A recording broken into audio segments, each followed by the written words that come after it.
Well, Ambassador Surinder Kumar has arranged my seating in such a way that to the audience to my right, I'm hidden behind the lectern, but I'm sure that they can hear me.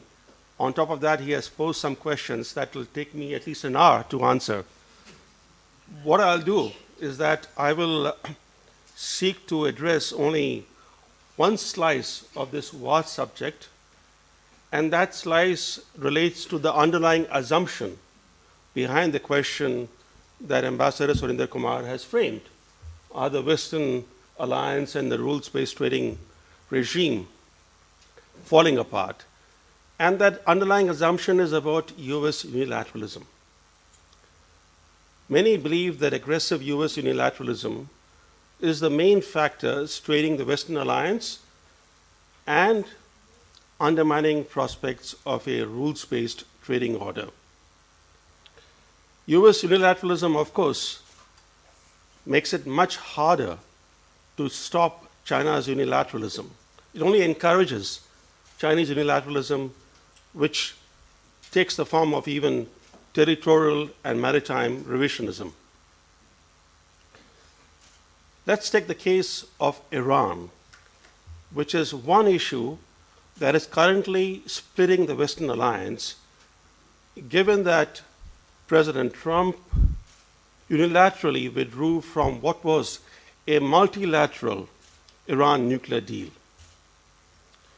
Trump's first round of Iran sanctions, in fact, kick in today, with no waiver for India in sight as yet.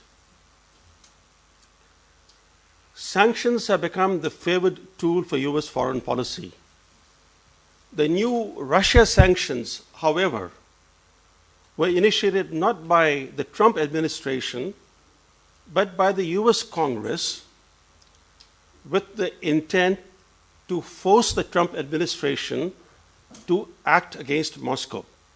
Congress enacted a law, CAATSA, and now in recent days, in fact, in recent days, US Congress has passed a legislation that will grant waivers from CAATSA only to 3 countries, India, Indonesia, and Vietnam. Why just to 3 countries? Because these 3 countries are sought to be swayed into the US orbit. There is no waiver that has been legislated for Turkey, for example, which is a NATO member. Now, these waivers for these 3 countries are not blanket waivers. These are conditional waivers. They are contingent upon a periodic presidential certification.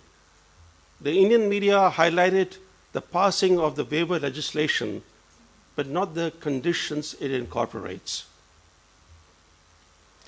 By making India a key victim of the extraterritorial effects of its Iran and Russia sanctions, and then now seeking to limit the damage from these actions,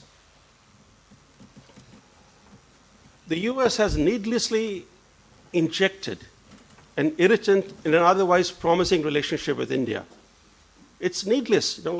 First you ensnare India in extraterritorial sanctions, then you try to limit the damage to that relationship. All this is needless, and this is a classic example of how US unilateralism can be counterproductive to America's own interests. But make no mistake, US unilateralism did not begin with Donald Trump.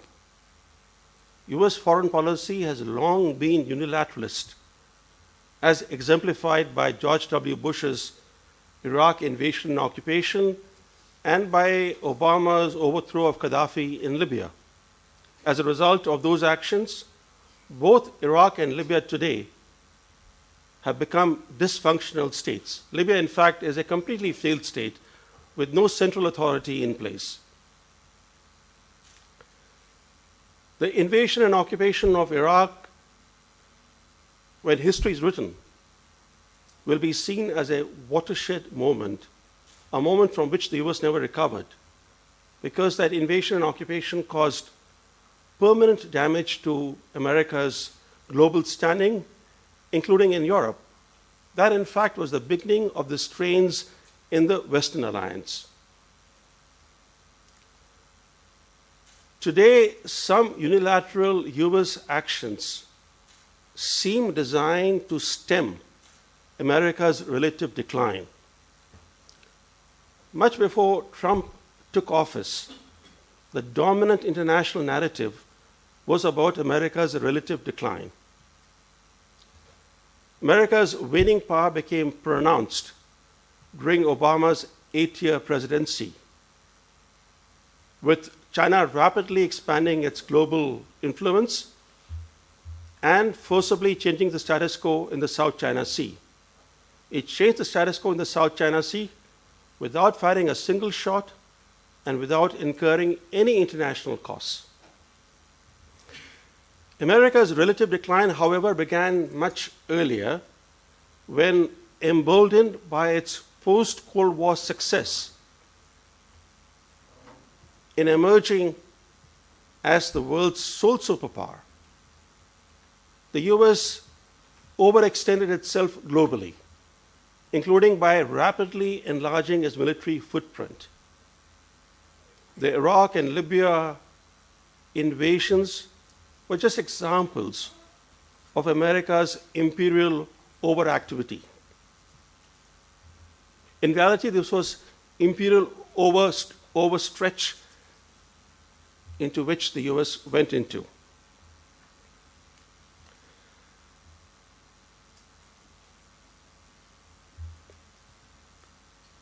Today, America's imperial overreach is being accentuated by one factor that wasn't existent earlier. The US won the Cold War partly because of its success in splitting its two main adversaries, the Soviet Union and China. In the early 1970s, it won over China to its side. As a result, the US went from a position of strategic overstretch to a position of strategic advantage. It became 2 against 1, US and China against the Soviet Union. This factor contributed to the Soviet Union's imperial overstretch, leading eventually to the Soviet Union's disintegration. Today, the 2 against 1 is happening again, but with America at the receiving end. A rapidly rising China and a politically resurgent Russia against the US.